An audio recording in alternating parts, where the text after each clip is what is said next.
It was difficult for me to tread the path between Prince Charles and Princess Diana. Now, Diana arrived every weekend with the boys on Friday afternoon and left every Sunday.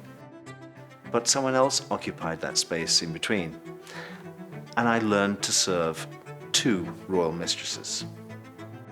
One, Princess of Wales, and the other, Mrs. Parker Bowles. Fairy tales usually end at this point with the simple phrase, "They lived happily ever after." The Princess of Wales was a new kind of royal. A new word began to appear in the media's vocabulary, die-mania. The Princess of Wales has agreed to Prince Charles's request for a divorce. In some small way, I have been of service in return. Princess of Wales has died in a car accident. At Buckingham Palace, telegrams of condolence have been arriving from leaders around the world.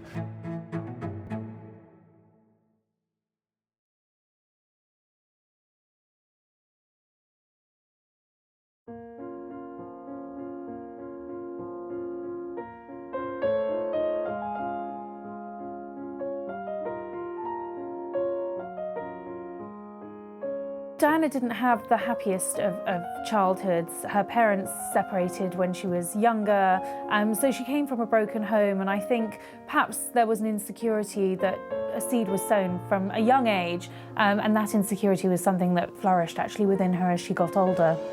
Is there any possibility of any announcement of your marriage in the near future? Can you tell me? Can you tell me if there's any possibility? I'm not going to say anything, I'm afraid. Right, Prince Charles did give us a hint himself. He said we wouldn't have to wait too long. Just as Charles fell immediately in love with Princess Diana, or Lady Diana Spencer as she was at the time, so too did Britain. We hadn't seen the likes of a future princess like this for many, many years, and Diana was just a stunner. I mean, that picture that Arthur Edwards took of her coming out of her nursery in that see-through dress, that set of pins that she sported, the innocence about her, you just thought, wow, this girl is knockout.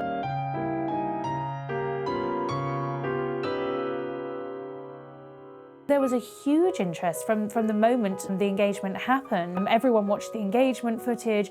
Everyone around the world, pretty much, tuned into the royal wedding. I mean, that was a huge event in '81.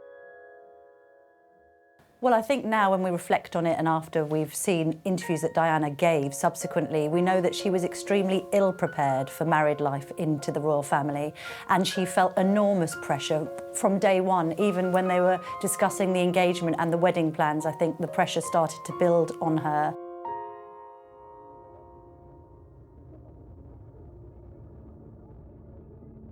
The media scrutiny of Lady Di, as she was then, I think, played foremost on her mind. She didn't know how she needed to behave. And when she actually entered married life, she found it a very lonely experience. Charles was off enjoying his country pursuits, and she felt that she was left rather in a world she didn't recognise, a modern woman in quite an old school environment of Buckingham Palace, essentially feeling like a spare part.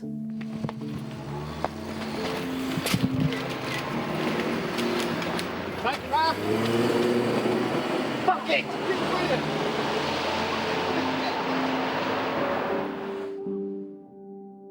Well, the cracks in their relationship, I think they began to show very quickly, because Diana didn't understand. I mean, after she became engaged to Prince Charles, he never seemed to be around. He was always so busy. And she was moved into Buckingham Palace, and she had her own apartment there, and he was sort of down the corridor. And she was absolutely on her own. Well, Diana made it very clear that she felt like a fish out of water. Even before her actual wedding, she said she spent those nights before her wedding at Clarence House, which was then the Queen Mother's residence. And the night before her wedding was one of the most miserable of her life. She recalls how she felt completely isolated, you know, the images of the princess trapped in the tower. I think she felt isolated, and I don't think that the palace were prepared for someone who perhaps didn't have that royal training to marry into the royal family and to become a future queen. she was the Princess of Wales. She became famous overnight, and she didn't really have the tools to equip her for such immediate stardom.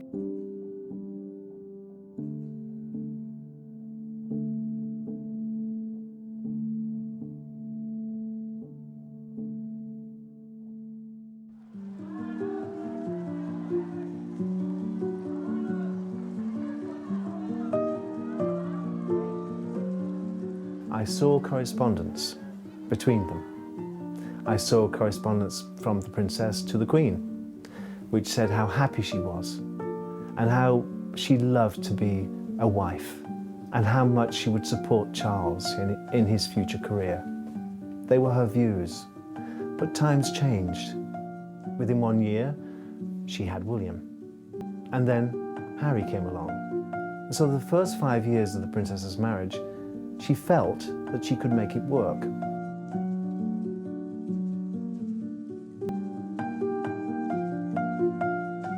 Diana particularly was a modern parent, but she was a modern aristocratic parent, and she did use nannies. They lived in Kensington Palace in London, and they also had a country house, Highgrove, in Gloucestershire. And in both of those houses, there was a floor, the top floor of the house was given over to the nursery.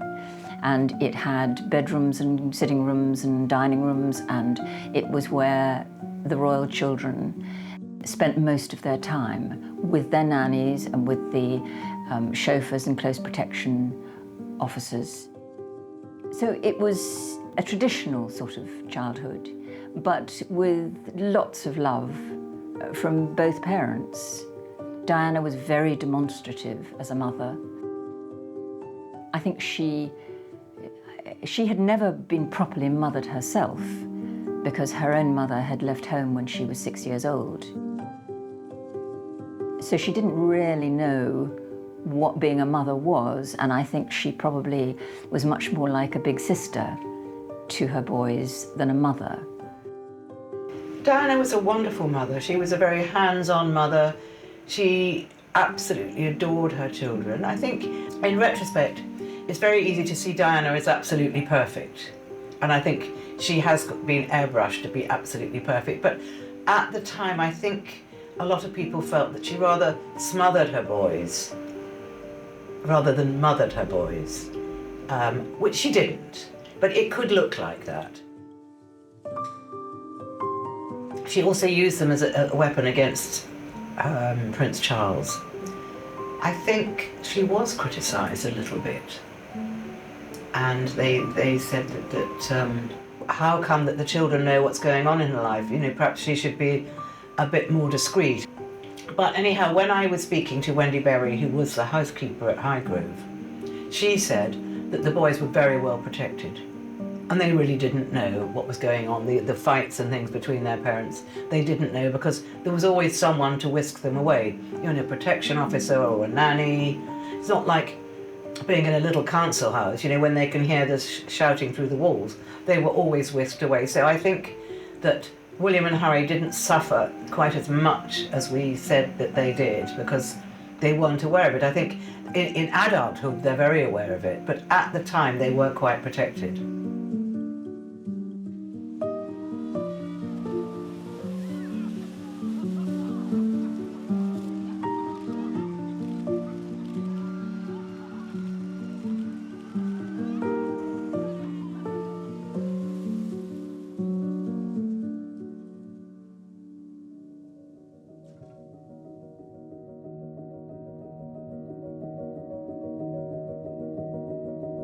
The princess's popularity gave the royal family a new lease of life. And, you know, Diana really broke the mould. She enjoyed life, you know, she was a vibrant person, she was charming, she was the daughter of an earl, she'd been married, well, she was just 20 years old when she got married, and her life had been very prescribed for her within the royal family. But nevertheless, she still asserted herself, and after she got used to being a princess, she became more and more her own person. And that's what people loved about her.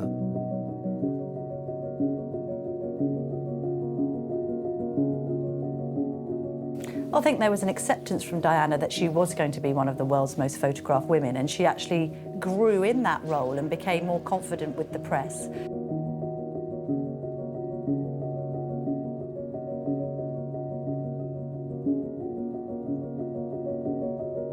I think she found her role as the world's most photographed woman both suppressing but kind of a revelation to her, in that she had this ability to perhaps manipulate the media, have a bit of a laugh and joke with photographers and reporters alike, and equally use this global presence for good, and that's how she got into her charitable work. That the quest for perfection our society demands can leave the individual gasping for breath at every turn. This pressure inevitably extends into the way we look. Eating disorders, whether it be anorexia or bulimia, show how an individual can turn the nourishment of the body into a painful attack on themselves. And they have, at their core, a far deeper problem than mere vanity. She realised that she had a role to fulfil and that people would listen to her and indeed follow her every move, because actually there became this Diana mania quite soon after the marriage, which I think as well Prince Charles resented.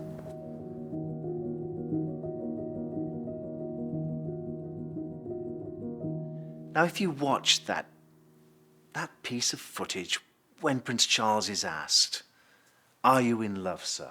And I suppose in love. Of course. Whatever in love means. And she looks at him as if to say, "What are you talking about? Don't you know what love is?" That was the problem from the beginning. Charles didn't really know what love was. He never really wanted a lover. He wanted a mother.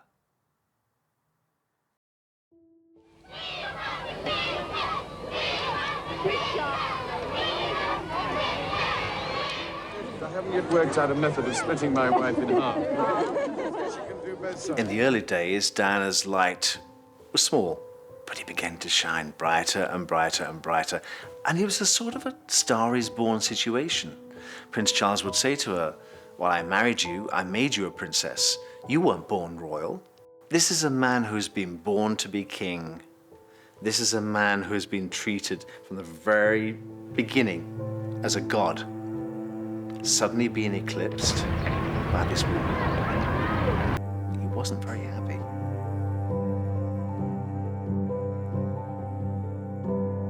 I mean, I think that Charles wasn't very good at hiding his feelings. He didn't like the idea that they walked down the street, say when they were doing a royal engagement, and the crowd were calling Diana, Diana. So he felt surplus and didn't really know what to do with himself. There was a dinner and he gave a speech and he was saying, "I wish I could cut my wife in half so that she could, so I would have two wives. Once she could shake hands to people on both sides of the road." But I mean, underlying that little quip, you know, he knew that people didn't really want to see him, they wanted to see her, and he didn't like it. Well, I think Princess Diana, like the rest of the world, was caught up in the fairy tale that was her own royal relationship, and she was willing it to work, as was everyone else. I think very quickly the reality set in that she didn't have much in common with Prince Charles, and actually they were very different people with very different interests. And that's when the cracks started appearing, and people have suggested, and we now know that that was very soon after they returned from their honeymoon, so very early on in the marriage. You had this period of several years where they were sleeping in separate bedrooms. Apparently post-1986 they were leading rather separate lives, not just staying in different rooms but on different floors of the palace. I think if Princess Diana and Prince Charles had been ordinary people, they'd have probably got divorced a lot sooner than they eventually did.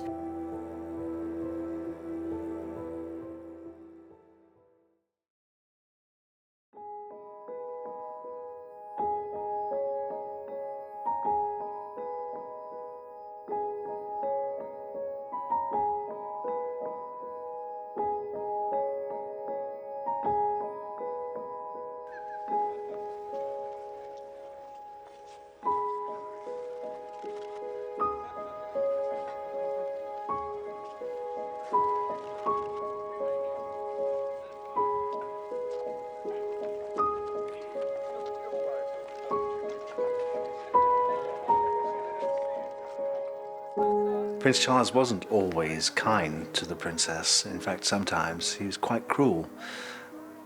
I remember one occasion she came downstairs wearing a beautiful black and white Catherine Walker gown. And she said, "Charles, I've had it made specially. Do you like it?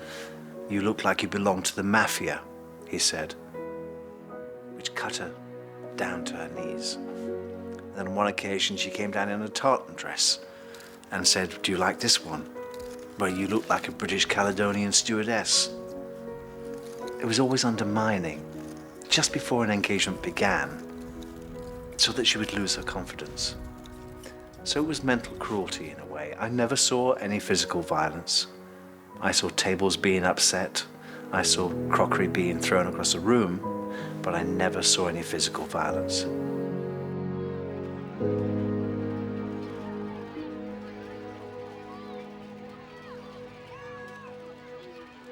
The rest of the royal family and the royal household, they treated Diana as if she was just another gal. In fact, they didn't give her much consideration at all. I did notice that one day, going through the drawing room, the old Queen Mother, she passed the magazine table and Diana's face was on the front of Hello Magazine. And as she walked past the table, she flipped the magazine over onto its backside and carried on walking. That to me said, she's not really accepted. They don't like it. She's beginning to outshine even the senior members of the royal family. This is dangerous territory.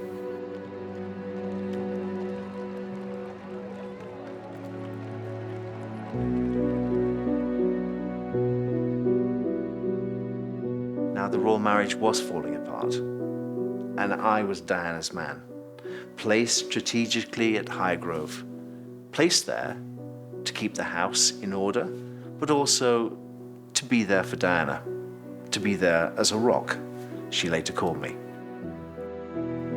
It was difficult for me to tread the path between Prince Charles and Princess Diana.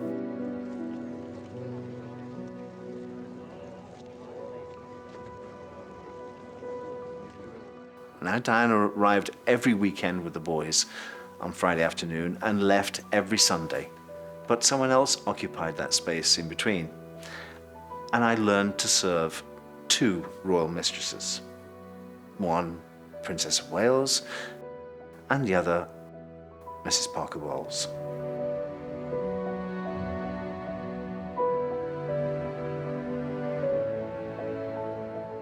She always knew that there was someone else in the background waiting. She knew it on her wedding day.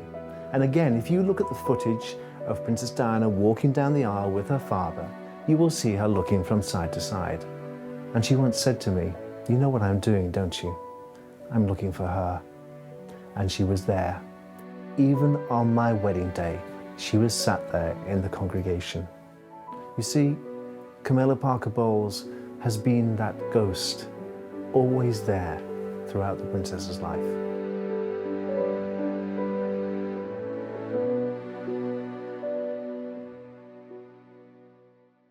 It was impossible to do this balancing act between the prince and the princess, the prince during the week and the princess at the weekend, and then have someone else pop in to this ménage à trois. It was incredibly difficult because the princess would ring me up from London and say, "Where's Prince Charles tonight, Paul? Where's the Prince of Wales?" "He's out for dinner, Your Royal Highness." "Where is he?" "I've no idea." "Of course you know where he is. You always know where he is." "Who's he got for dinner tomorrow night? I hear he's got a dinner party. Who's coming?" "Don't ask me. Please ask him." One day I told the princess the prince was out. The prince found out. I'd been talking to the princess, thinking I'd been gossiping to her. He rang his bell. I went into the library, stood there. "Your Royal Highness, I hear you've had a conversation with my wife. Why are you talking about me being out last night?" "I'm sorry, Your Royal Highness, but you were." "Well, can't you lie?" "You're asking me to lie about you not being in residence." "Yes, why did you do what you're bloody told?" And he picked up a book and started to stamp on the spot like a petulant child, and he hurled this book at me across the room. I dodged and missed it, and I thought, I think my time's up. I think it's time I got out. Diana rescued me. She took me back with her. The situation reached a boiling point in 1989 when Diana confronted Camilla at a birthday party. In an intensely emotional exchange, Diana told Camilla that she knew what was going on between her and Charles. I think Diana was terrified. She says she was. And she looked for Charles. She was looking. They went to Annabel Goldsmith's house, beautiful house in Richmond, and it was a big party on probably on 3 or 4 floors, and she looked around, where's Charles, where's Charles? And then she realised that he must be downstairs on the lower level in the sort of basement area. Not a basement like we know, but a very glamorous downstairs rooms. And she went down there, and there they were. She obviously got this real anger, because you'd have to be very angry to do that, and brave, and she just confronted Camilla and said, I'm not stupid, I know what's going on. So Camilla must have been completely taken aback. I mean, you don't expect that to happen. That was the turning point, really, of the relationship, because, soon thereafter, I think Diana had then given up any hope of a reconciliation. Because I think, to be honest, I think she firmly believed that something, like a return to normality within her marriage could happen. I think she really held out hope that that might happen. But I think this meeting, I think, probably scotched it. I think she realised then that there's little or no chance of us returning to a normal married life. And thereafter, of course, The announcement by John Major was made at the House of Parliaments, and their separation was official.